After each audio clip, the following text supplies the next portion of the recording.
Soňra Sarpar serdarymyz Sapar Murat Türkmenbaşy Magtymguly Pragynyň hem-de Döwlet Mehmet Azadynyň gorunyň üstünde bina edilen ýadygarlygyň ýanyna geldi.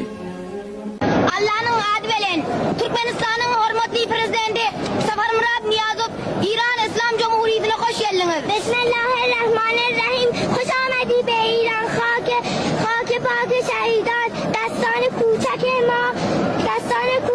ما پر از گل‌های دوستی سفر مراد نیازو دوستی جادم و دوستی جادم Allah'ın adı bilen ben çıkan mihmana güle yüz bilen komşuyla hormatlar tamam dur bilen doğallık bayrağımız müdafaa parlasın Magtymguly inşallah ilahi bilsin.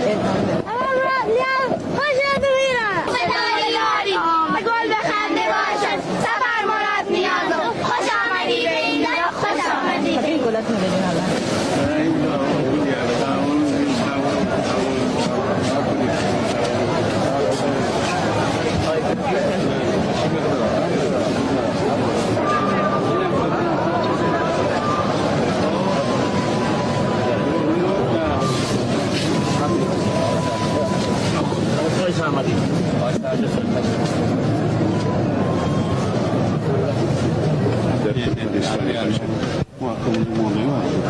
اونجا یک موزه مگتومگولی هم هست، اونجا یک زیارتی کردیم دیروز در قرقلا در اطراف قرقلا نزدیکی حالا اینجا هم انشاءالله ما یک مرکز فرهنگی رو تأسیس میکنیم. یه یادمان هست و مرکز فرهنگی هست. انشاءالله gelecek kışıyorda bir yadigarlık hem muve ve beyleki medeni merkezi açar. Her yadigarlık انشالله مرکز فرهنگی را هم با هم افتتاح خواهیم کرد انشالله. یه چیه مشروعات